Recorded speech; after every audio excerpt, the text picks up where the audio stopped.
Hey guys, Jared here with a really exciting update that just came out from Optimize Press 2. I'm really excited about this. Optimize Press 2 just got much better in my opinion.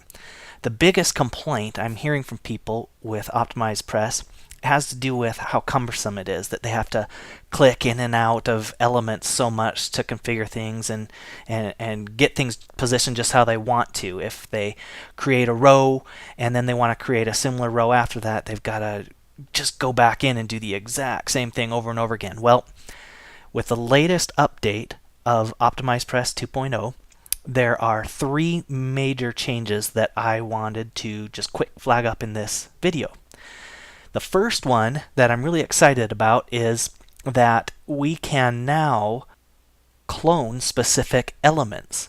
So if I have an element here that I would like to clone, like this button for example, instead of having to go back into the button creator and create a new button just like this one and get the settings all just right, instead I can just come up here and click on this new little icon you'll see here that just clones it.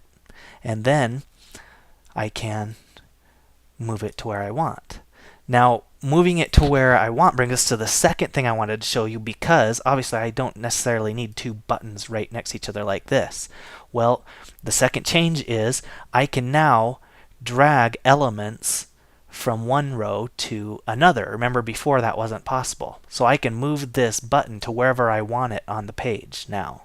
I'm not restricted to only dragging within the same row. That's another big complaint people had. So I can create my button that I want to have throughout my sales page and then just clone it and drag it to where I want it. That's a huge deal to be able to do that. And then the third change is if I've gone to the effort to create an entire row, maybe with multiple columns and images and lots of elements in each one, and it's very similar to the next row that I'm going to have or another row I want to have on the page, I can come up here and use this new little icon to clone an entire row. So instead of having to go in to add a new row, go in and format the padding of that row and the background color and all that kind of stuff, and then go into each column and add the image here and go in and add and format the text here. And if it's similar to another row I'm going to have, I just click this button and it clones the row. And then I can take that row and I can drag it throughout my page wherever I want it. Maybe it goes after the next row.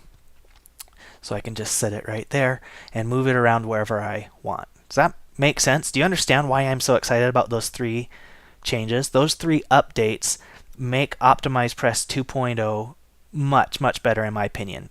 It's going to be much faster for us to use now and much easier to quickly create pages. All right, that's it. Have a good one.